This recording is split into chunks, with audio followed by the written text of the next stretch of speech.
ចឹងបានថាអ្នកដែលរើសវេលាយកកូនឲ្យក្មេងឆ្លាតមិនមានសុខភាពល្អគឺទី1ឪពុកម្ដាយទៅធ្វើបុណ្យឲ្យច្រើន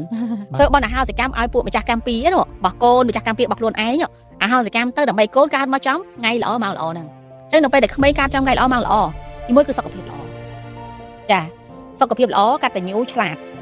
មានអនាគតដែលល្អនឹងជាទ្រព្យដុំពេជ្ររបស់តកូលវងតកូលហើយប៉ុន្តែសំខាន់គ្រូគឺហានិភ័យខ្លាំងគឺនៅពេលដែលកើតខុសមកហើយកើតខុសមកជួនកាលតែ5នាទីខុសក៏ខុសដែរ1នាទីក៏ខុសដែរចា1នាទី2នាទីក៏ខុសតែមិនមែនបានន័យថាវា strict ដល់ហ្នឹងទេគឺអ្វីដែលខ្ញុំនិយាយគឺអាក្នុងកំឡុងពេលដែលចែកយាម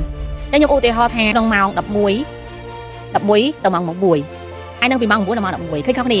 9ទៅម៉ោង11គឺម៉ោងកុលឬក៏ម៉ោងបសាញ់9ព្រឹកគឺម៉ោងបសាញ់តែដល់ពេលពីម៉ោង11ទៅដល់ម៉ោង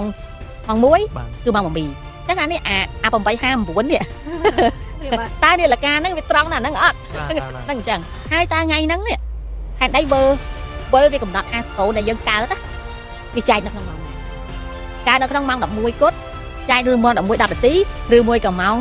8:59ឬ8:58អញ្ចឹងវេលាភាគច្រើនគេមិនដាក់ឲ្យយកគៀកហ្នឹងទេគេឲ្យលើស1ម៉ោងបាទអញ្ចឹងលើស1ម៉ោងខ្ញុំថាពីម៉ោង9ទៅម៉ោង11អញ្ចឹងកុំកើតអាចចន្លោះ9 10នាទី5 10នាទីក៏អត់ទេព្រោះ time zone របស់កន្លែងមួយខុសគ្នាយើងរើសម៉ោងដែល safe ម៉ោង safe គឺបូក1ម៉ោងឲ្យហើយចាចាគឺមិនឲ្យកូននឹងដកដង្ហើមមកបូក1ម៉ោងឲ្យហើយអាហ្នឹងយើងសុវត្ថិភាពអ្នកកូនចឹងនៅប្រទេសជឿនលឿនដូចជាសិង្ហបុរីចឹងសេវាកម្មក្នុងការរកថ្ងៃកូនកើតហ្នឹងមានថ្លៃខ្លាំងហើយមានច្រើនអ្នកគ្រូមានច្រើនថ្លៃខ្លាំង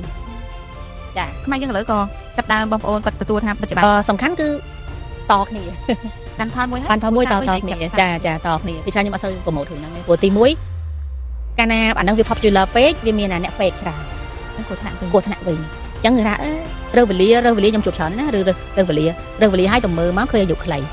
ហ្នឹងគឺមកពីអីទី1ការដែលចេះក្បួននឹងអត់ទាន់ច្បាស់គាត់ទៅហ៊ាននៅក្នុងការរើសវេលាវះកូនអាហ្នឹងហើយដែលធ្វើឲ្យមានបញ្ហាហើយមានបញ្ហានឹងមួយគឺវារាលដាលទាំងអស់ដល់អ្នកពិតប្រាកដគេវាយប្រហារ